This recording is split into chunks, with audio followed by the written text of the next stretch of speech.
The island's whisper. Ethan Mercer had always trusted silence. As a soldier, it kept him alive. As a prospector, it led him to gold. But today, the silence of Kupanuff Island felt different, thick with warning. The morning mist clung to the boreal forest as Ethan trudged through the undergrowth, his boots sinking into the damp earth. He'd been tracking a vein of quartz along the creek bed, his pickaxe strapped to his pack, when the first sign of trouble appeared. A snapped branch, sap still glistening at the break. Something had passed through here recently, something strong enough to splinter wood. Then came the sound. Not a growl, not a snarl, a whimper, high, strained, and unmistakably animal. Ethan froze. His hand drifted to the hunting knife at his belt. Wolves weren't uncommon here, but they avoided humans. Unless they were desperate. The trap. 20 paces ahead, a flash of movement. Ethan crouched, parting the ferns. There, in a patch of mud churned by struggle, lay a timber wolf. Luna. He didn't know her name yet. To him she was just a predator, muscle and fang, her silver-tipped fur matted with sweat and dirt. Her left foreleg was jammed in a steel trap, its teeth sunk deep above her paw. The chain bolted to a birch tree shuddered as she yanked against it, her ribs heaving. Ethan's breath caught. This wasn't just any wolf. Her teats were swollen with milk. The realization. A mother. Somewhere on this island her pups were waiting, hungry, maybe dying. Ethan's mind split in two. One, the soldier's voice. Walk away. She's a wild animal. She'll rip your throat out the second you're in range. Two, the man's voice. If you leave her, those pups starve. You know what it's like to be abandoned. He hesitated. The wolf's golden eyes locked onto his, not with rage, but a feral, calculating fear. She stopped struggling. A standoff. The first move, Ethan exhaled slowly. Easy, he murmured, palms raised. Not here to hurt you. The wolf's lips peeled back in a silent snarl, but she didn't lunge. Ethan edged closer, step by step, until he was 5 feet away, close enough to see the trap's rusted jaws, the raw flesh beneath her fur. She'd been here at least 2 days. Damn trappers, he muttered. The wolf tensed at his voice. Ethan crouched, moving slower now. His knife glinted in the dappled light. The wolf flinched. Shh! Not for you. He wedged the blade between the trap's springs, prying. The metal groaned. Snap! The wolf whirled, teeth bared, but Ethan had already leaped back. The trap hung open, harmless. The wolf stared at it, at him. Then, without a sound, she bolted into the trees. The den Ethan didn't follow. He knew better, but as he turned to leave, a new sound stopped him. A whimper. Not the wolf. Higher, younger, pups. Ethan's gut twisted. Hell! He scanned the ground. Paw prints. A trail of crushed bracken. The wolf hadn't run randomly. She'd fled home. The choice. Ethan stood there, sweat cooling on his neck. He could, 1, leave. Let nature take its course. 2, follow. Risk a mauling to save pups that might not even be alive. Then he remembered the war. The orphaned boy in that French village. The way he'd clutched Ethan's sleeve, wordless. Should have done more, Ethan muttered. He adjusted his pack and stepped into the shadows after the wolf. Ethan pushed through the final thicket and froze.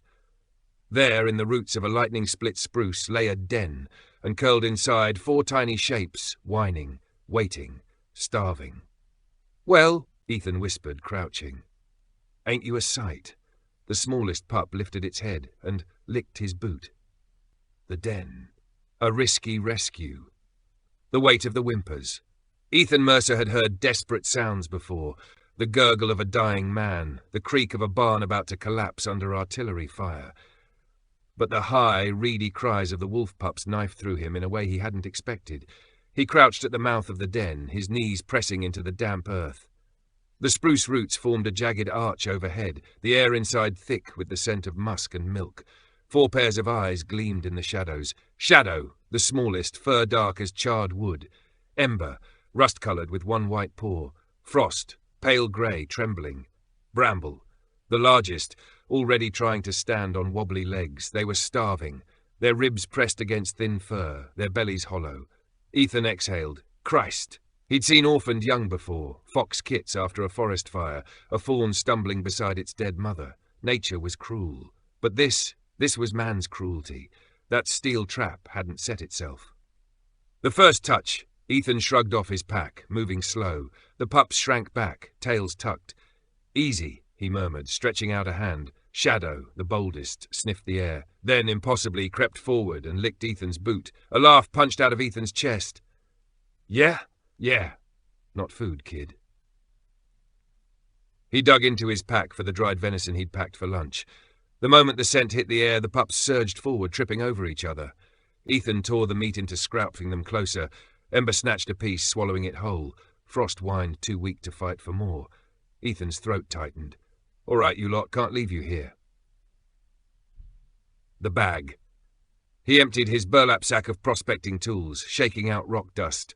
The pups watched, ears twitching. This'll be cozy, he lied.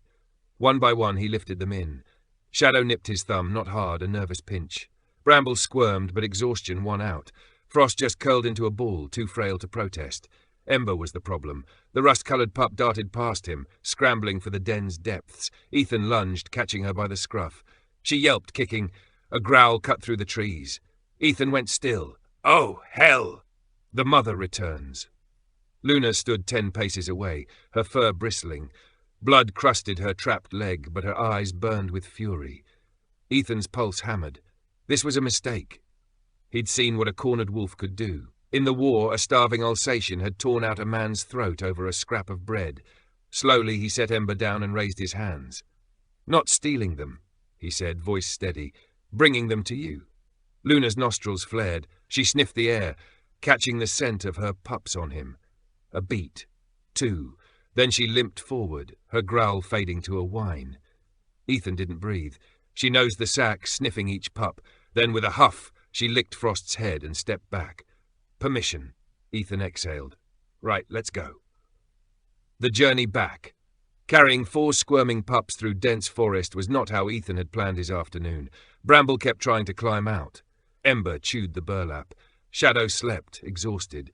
Frost's breathing worried him. Too quick, too shallow. And Luna followed, not close. 20 feet back, her gaze never leaving the sack. But she didn't attack. Ethan muttered to the pups as he walked. Your mom's got trust issues, huh? Can't blame her.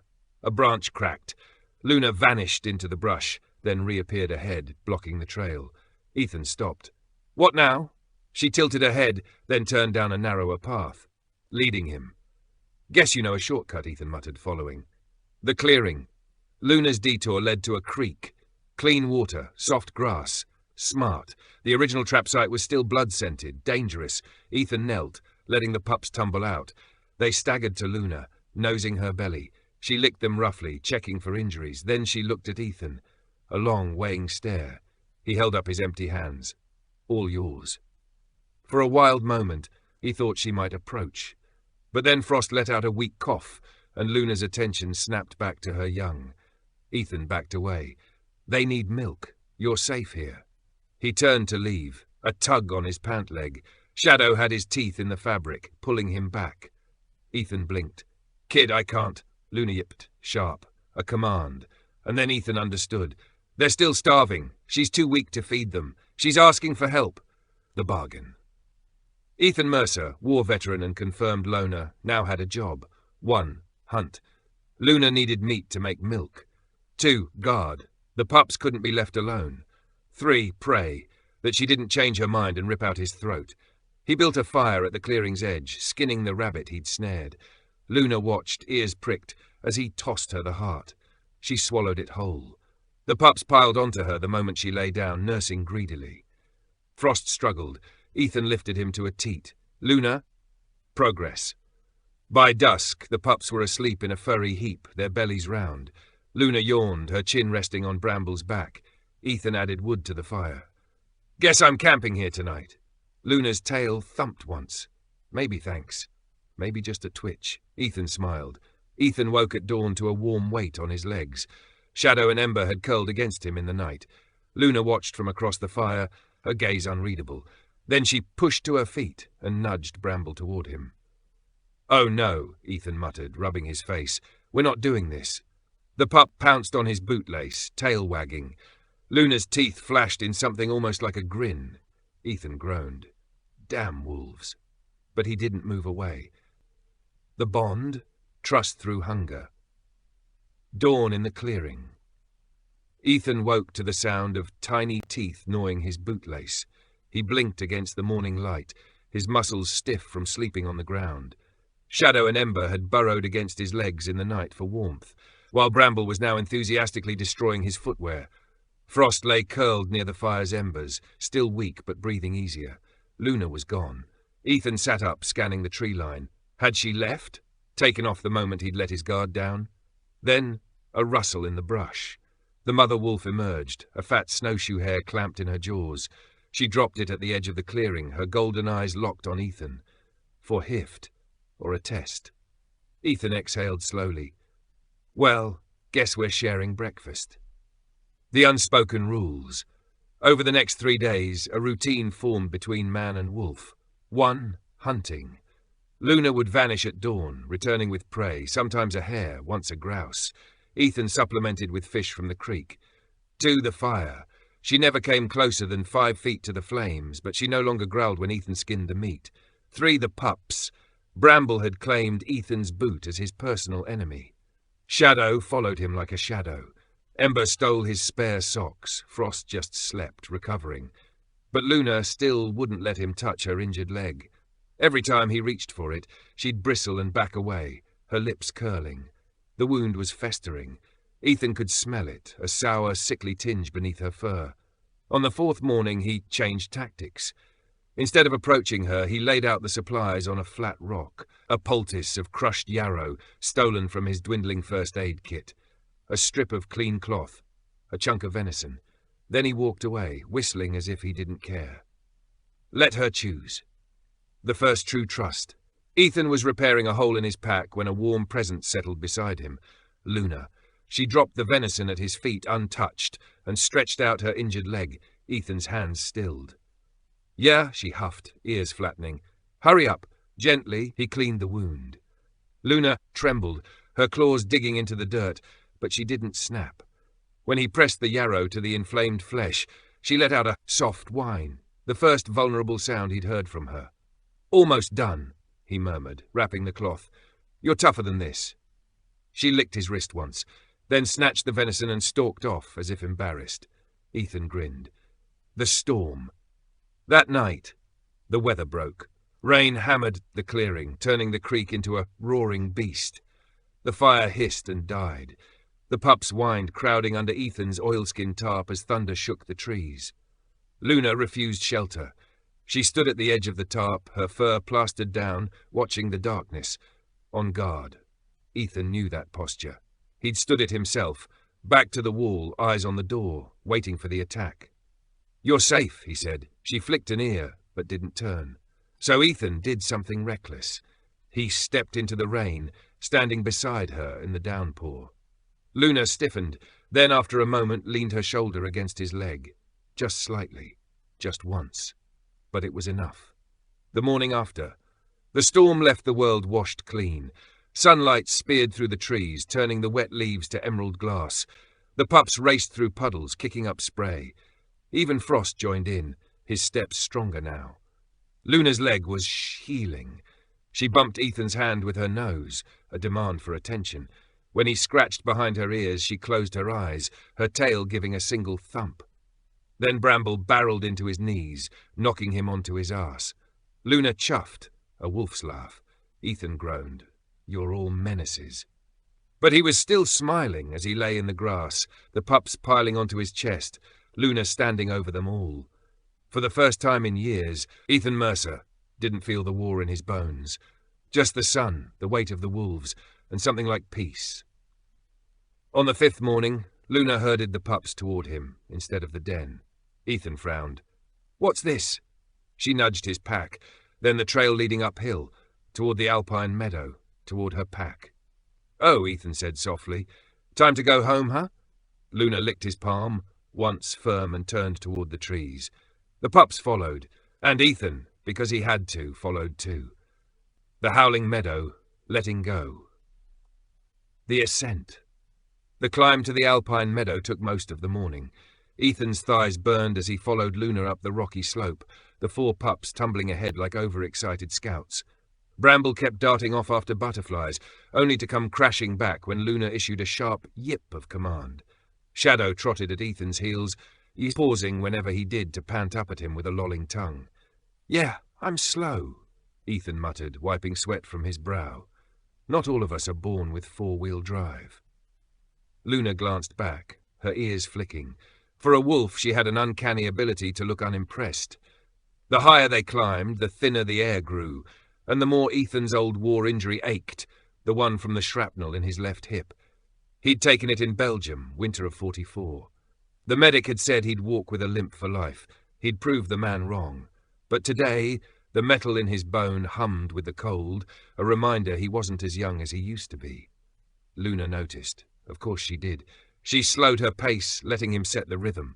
When he stopped to drink from his canteen, she herded the pups into a patch of sunlight, giving him time. Ethan watched them, his chest tight.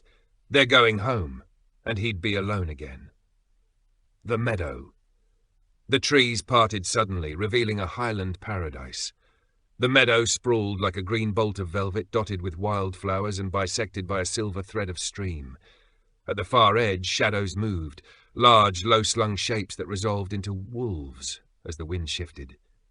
9 adults, 4 half-grown juveniles, Luna's pack. She lifted her muzzle, her entire body vibrating. Then she howled.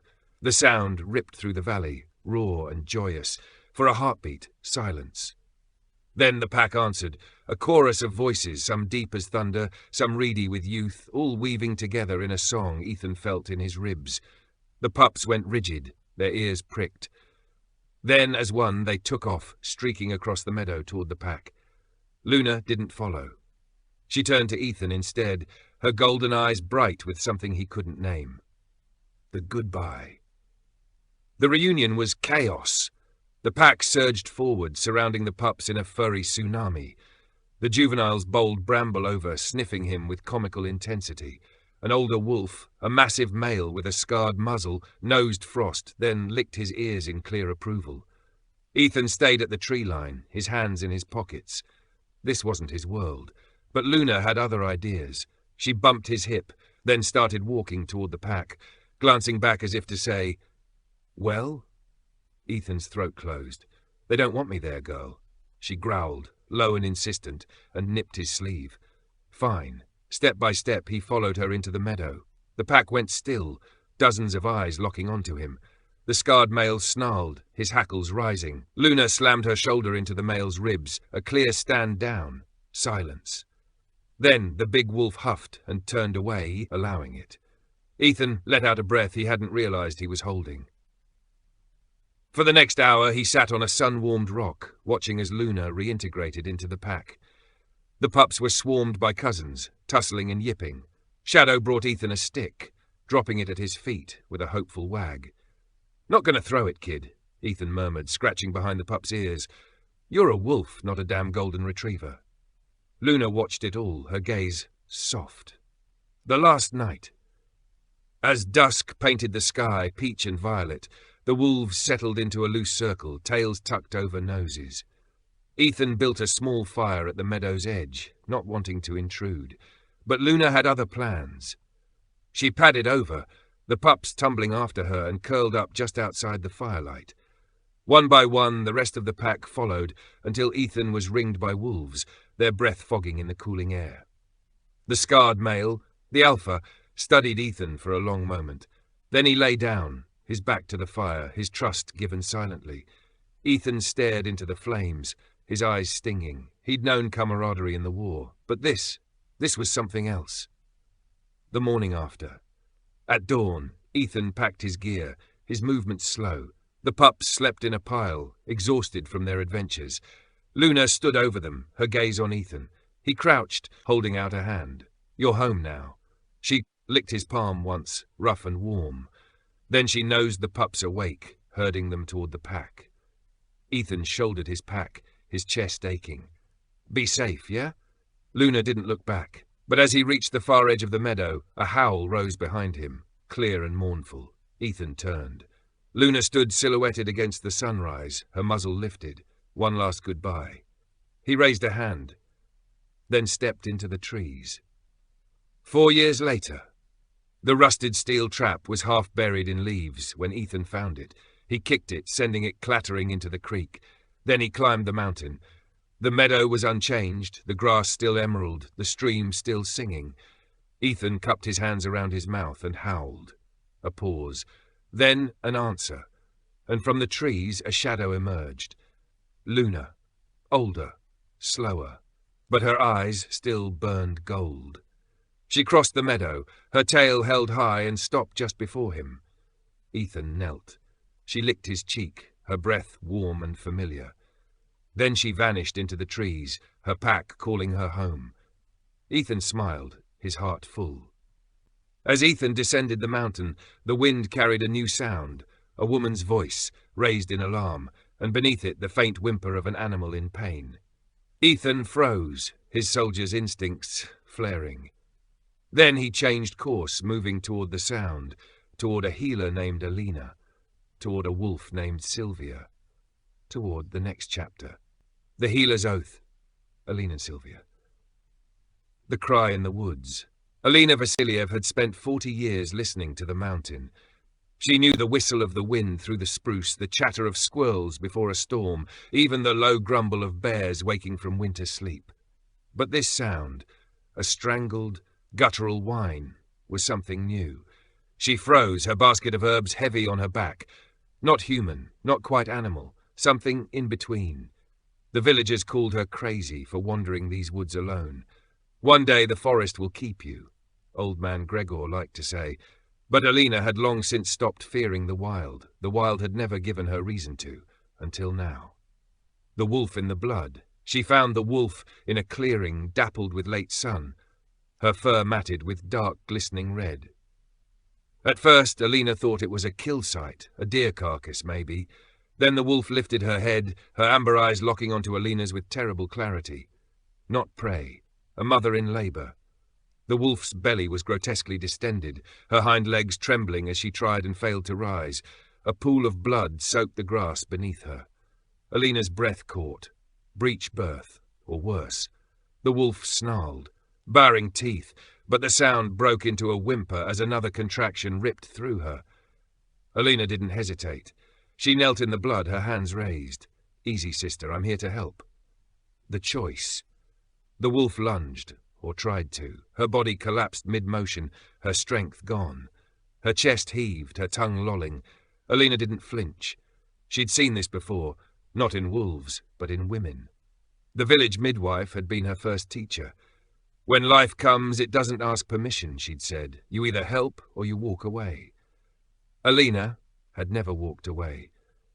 Not from Mrs. Petrov's daughter, bleeding out after a back-alley abortion. Not from the merchant's wife, screaming through a stillbirth, and not now. She dug into her basket, her fingers closing around the small leather pouch she always carried. Raspberry leaf, shepherd's purse. A single precious opium pill. The wolf watched her, her gaze sharp with pain and distrust. Alina crushed the pill between her fingers, mixing it with a handful of snow to form a paste.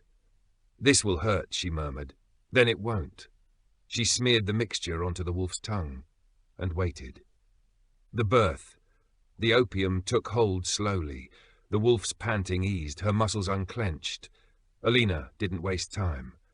She pressed her hands to the wolf's belly, feeling for the shape of the pups. One was stuck sideways, its spine jammed against the birth canal. Ah! Alina breathed. There you are. She worked quickly, her fingers slick with blood and amniotic fluid, turning the pup inch by inch. The wolf whined, but didn't bite. Then a rush of fluid, and a tiny gasping life slid into Alina's palms. Alive.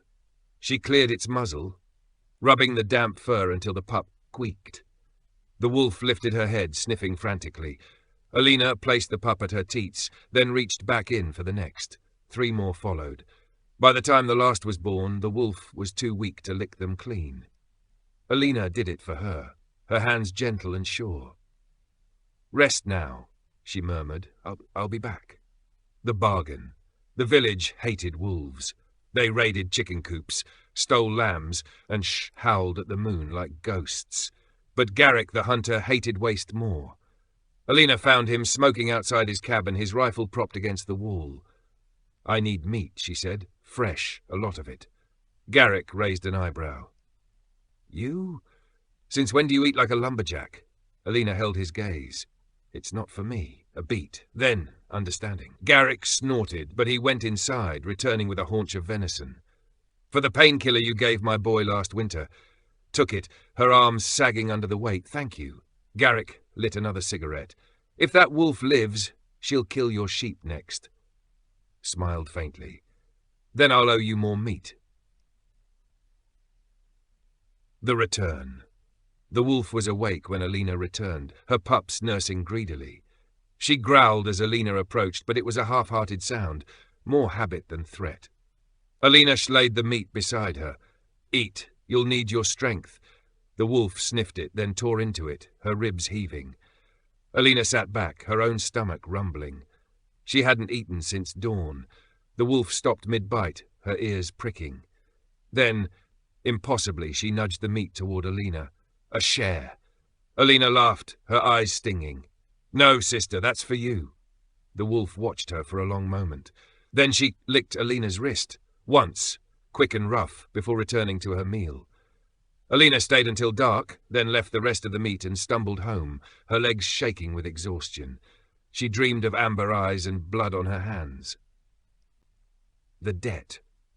For weeks, Alina returned to the clearing, bringing meat, herbs, and fresh water. The wolf, Sylvia, she'd started calling her, grew stronger. Her pups thrived. And then, one day, they were gone. No tracks, no sign, just a patch of flattened grass and a single shed claw left on top of Alina's basket. A thank you, or a promise. Alina tucked the claw into her pocket and went home. The fire. It started in the chimney, a spark ignored, a gust of wind. By the time Alina woke, her cabin was full of smoke. She crawled toward the door, her lungs burning, but the roof beam gave way, pinning her legs. This is it, she thought, strangely calm. A healer's death, ashes and silence. Then a blur of fur, teeth in her collar dragging her free. Alina coughed, her vision swimming, as Sylvia hauled her into the snow. The wolf's flank was scorched, her fur singed black, but she stood over Alina, growling at the flames as the villagers came running. The after. They called it a miracle. Alina knew better. As she lay in a neighbour's bed, her hands bandaged, Sylvia pressed her cold nose to Alina's palm. No words, none needed. The wolf had come back. And this time she stayed. As spring thawed the mountain, Sylvia started bringing gifts. A fat rabbit on the doorstep, a freshly killed grouse. Alina accepted them, though the villagers crossed themselves when they saw. Then one evening, Sylvia didn't come back. And the howling from the high meadow took on a new, urgent pitch. Alina strapped on her boots. The fire, the debt repaid. The silence before the storm. The air smelled of burnt herbs and charred wood. Alina Vasiliev sat on the edge of her cot, her bandaged hands resting in her lap, staring at the blackened skeleton of her cabin. The villagers had managed to save the outer walls, but the roof had caved in, and everything inside, her dried herbs, her mother's quilt, the small wooden carving of St. Bridget that had watched over her for 20 years, was gone. Beside her, Sylvia pressed her shoulder against Alina's thigh, her golden eyes reflecting the morning light. The wolf's flank was patched with raw pink skin, where the flames had licked her, but she stood steady, her ears pricked toward the forest, waiting. Alina ran her fingers through Sylvia's singed fur. "You reckless creature," she murmured. "You could have died." Sylvia, as if the idea was ridiculous. Then her head snapped up, her body going rigid. A sound. Not human, not wolf, something in between. The howling. It started as a low, shuddering moan, the kind that raised the hair on a man's neck. Then it swelled, rolling down the mountain like a living thing, twisting through the trees, rattling the shutters of the village below. Alina stood so fast her vision spun. She knew that cry. It wasn't a hunt. It wasn't a warning. It was pain. Sylvia was already moving, her claws scrabbling in the dirt as she bolted toward the tree line. Alina didn't hesitate. She grabbed her medicine satchel, her boots still damp from last night's dew, and ran after the wolf. Behind her, the village stirred to life, voices shouting, doors slamming. "Alina!" She didn't look back. The blood in the snow. The trail led upward, into the thinning pines where the air grew sharp with frost. Sylvia lopped ahead, her nose to the ground, her tail stiff. Then a break in the trees, a clearing, and in the centre, a nightmare. 3 wolves lay motionless, their fur dark with blood. A fourth, a young male with a gash across his ribs, whined, his breath coming in wet, ragged gasps. And beside them, a man. Garrick. The hunter stood over the bodies, his rifle smoking, his face smeared with soot and sweat. Alina's stomach dropped. No. Sylvia exploded forward with a snarl, her teeth bared, her body a blur of rage. Garrick swung the rifle up. Alina screamed. "Don't!" A crack split the air. Sylvia flinched, but the shot went wide, splintering bark from a pine. Garrick fumbled for another round, his hands shaking. "Get back, witch! It's rabid!" Alina stepped between them, her arms spread. "Lower the gun." Garrick's eyes bulged. "Are you mad? It'll tear your throat," Sylvia growled, the sound vibrating through Alina's boots. The wounded wolf lifted its head, its amber eyes locking onto Alina's. "Help!" Alina moved. She knelt in the snow, her hands already pulling bandages from her satchel. The wolf flinched but didn't snap. Garrick made a strangled noise. "You're siding with them over your own?" Alina didn't look up. "You shot first. They took 3 of my sheep last night, and you took 4 of their pack today." Her voice was ice. "Leave, Garrick, before I tell the village what you've done to their only healer's wolf." A beat. Then the crunch of boots as Garrick backed away, his breath harsh. "You'll regret this." Alina waited until his footsteps faded before letting out a shuddering breath. Then she got to work. The healing. The young male's wound was ugly but not fatal. Alina cleaned it with vodka, stitched it with horsehair, and packed it with yarrow. The others were beyond saving. One, a silver-furred female, had died mid-leap, her body curled protectively over a smaller shape, a pup. Alina's throat tightened. Sylvia nosed the dead wolf, her ears flat, her breath coming in short, sharp bursts. Then she tipped back her head and howled. The sound tore through the clearing, raw and broken. Alina closed her eyes, her hands sticky with blood.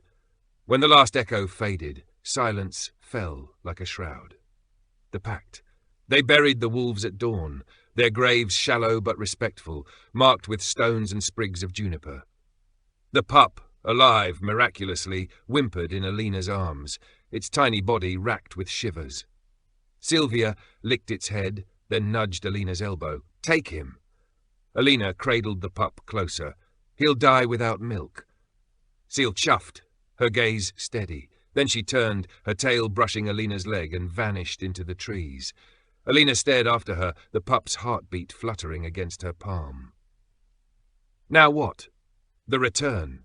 The village greeted her with silence. Women pulled their children inside. Men crossed themselves. Only old man Gregor spoke, his voice rough with disapproval. "That wolf's cursed you, girl." Alina adjusted the pup in her arms. "Then it's my curse to bear." She walked past them, her head high, her boots leaving bloody prints in the snow. The den. Alina made a nest by the fire, lining it with her last clean shirt and a hot water bottle wrapped in wool. The pup, she named him Ash, whined, his nose twitching, hungry. Alina chewed a piece of dried meat into paste, then let him lick it from her fingers. It wasn't milk, but it would keep him alive. Sylvia returned at dusk, her muzzle streaked with dirt, her eyes exhausted. She dropped a fat rabbit at Alina's feet, then collapsed by the fire, her body curled around Ash. Alina stroked her ears. "Rest, sister." Outside the wind howled, but inside, for the first time in days, it was warm, the reckoning. Garrick came 3 nights later, his face shadowed by a hood, his hands hidden in his coat. Alina met him on the porch, her knife loose in her grip. "You're not welcome here." Garrick smiled, his teeth yellow in the lantern light. The village voted Alina, that wolf dies tonight. Behind her, Sylvia growled, her body a tense shadow in the doorway. Alina didn't blink. "Try it," lunged, and froze as a new sound cut through the dark. Howling. Not one voice. Many. Paled. You called them. Alina smiled. No, they called me. The first wolf stepped into the light, its eyes glowing, then the second, the third. Garrick, the aftermath. The pack stayed for a week, their presence a silent threat the village dared not challenge. By the time they left, even old man Gregor had stopped muttering about curses. Ash grew stronger, his wobbly legs giving way to playful bounds. Sylvia watched over him, her scars fading, her eyes bright. And Alina? Alina slept soundly, her door unlocked, her dreams untroubled, because no one threatened a healer under the pack's protection. On the first day of spring, Sylvia brought a new gift, a bone whistle, carved with wolf teeth marks. Alina turned it over in her hands. What's this for? Sylvia licked her cheek, then trotted to the tree line, her tail wagging. Follow. Alina whistled, and the mountain answered. Something was wrong. The pact, a lifetime of shadows. The bone whistle. The whistle was cold against Alina's palm, its surface worn smooth by teeth and time. She traced the tiny wolf fang marks along its edge, then lifted it to her lips. The sound that came out was not human. It was the cry of a wounded hare, the chatter of winter branches, the first gasp of a newborn pup. Sylvia's ears pricked, her golden eyes glinting with approval. Then she turned and trotted into the forest, her tail held high. Follow. Alina hesitated only a moment before slinging her herb satchel over her shoulder and stepping into the trees. Behind her, Ash whined, his paws scrambling at the doorstep. Stay, she murmured. Guard the house. The pup sat, his tail thumping once. Obedient, but not happy about it. Then Alina vanished into the green shadows, the whistle still warm in her hand. The path to the meadow. The forest changed as she climbed. The pines grew taller, their trunks thick with moss. The air smelled of damp earth and something wilder, wolf musk, crushed juniper, the iron tang of old blood. Sylvia led her unerringly, pausing only when Alina fell behind, her breath clouding in the thin mountain air. Then a break in the trees, the alpine meadow. But it was not empty. At least 20 wolves lay sprawled in the grass, their coats dappled by sunlight. Some slept, others gnawed on bones. A few lifted their heads as Alina stepped into the clearing, their eyes bright with curiosity. But none growled. None bared their teeth. Sylvia chuffed, padding forward to nuzzle a massive grey male, the alpha. He sniffed Alina once, then dipped his head, his tail giving a single regal wag. Welcome. Alina's throat tightened. She had saved Sylvia's life. Now the pack had claimed her as one of their own. The gift. The alpha rose, his movements fluid with power, and padded to a flat stone at the meadow's centre. On it lay 3 things. 1. A twisted root, dark as old blood. 2. A tuft of silver fur, tied with braided grass. 3. A human finger bone, polished smooth. Sylvia nosed the items toward Alina, her gaze intent. Choose. Alina knelt, her fingers hovering. The root smelled bitter, wolfbane used to expel poison. The fur was soft, still warm with life. The bone was cold, its meaning unclear. She touched the fur. The alpha rumbled, his chest vibrating with approval. Then he lifted his head and howled, the sound shivering through Alina's ribs. The pack answered, their voices weaving together in a song older than the mountain. And when the last echo faded, the alpha licked Alina's palm, his tongue rough and warm. Pack! Ash greeted them at the village's edge, his tail a blur of excitement. He sniffed Alina's hands, his nose wrinkling at the new scents, then barked, high and sharp. Hush, Alina murmured, scratching his ears. You'll wake the dead. But the village was already awake. Doors creaked open, faces peered from windows. Old man Gregor stood in the middle of the road, his arms crossed, his mouth a hard line. Where have you been, girl? Alina held up the tuft of silver fur. Making friends. Gregor's eyes narrowed. That's an alpha's pelt. No, Alina said softly, it's a promise. She walked past him, Sylvia at her heels, Ash bounding ahead. Behind her, the villagers whispered, but no one stopped her. The winter. When the first snows came, the pack followed. They did not enter the village, but at night their howls curled around the houses, a reminder and a warning. Alina slept with her window open, the silver fur tucked under her pillow. And when Garrick tried to sneak into her garden, a low growl from the shadows sent him running. The wolves remembered, and they did not forgive. The spring. On the first warm day, Alina climbed to the meadow with Ash racing ahead. The pack was waiting. The alpha greeted her with a nudge, then led her to a new litter of pups. 6 in all, their fur still damp with birth. Sylvia licked Alina's fingers, then pushed one squirming pup toward her. "For me?" Alina whispered. The alpha yipped, his tail wagging. Alina cradled the pup, its heartbeat fluttering against her palm. Then she lifted the bone whistle to her lips and blew. The sound echoed down the mountain, through the village, into the bones of the earth. And from the forest, 100 voices answered. The pact. Alina Vasiliev lived to be 83. She never took a husband, never bore a child. But when she died, the villagers found her body surrounded by wolves, their muzzles pressed to her hands, their howls shaking the dawn. They buried her on the mountain, her grave marked with a circle of stones. And if you listen closely on winter nights, you can still hear the bone whistle, its song woven into the wind. Pack. Always. Years later, an old man with a limp climbed the mountain. He stood at the meadow's edge, his shaking, and howled. A single wolf answered. Her fur was silver now, her steps slow with age, but her eyes were still gold. Ethan knelt, his knees cracking. Luna licked his face, her tongue warm and familiar. Then she led him into the trees, their shadows merging with the dusk, and neither was seen again.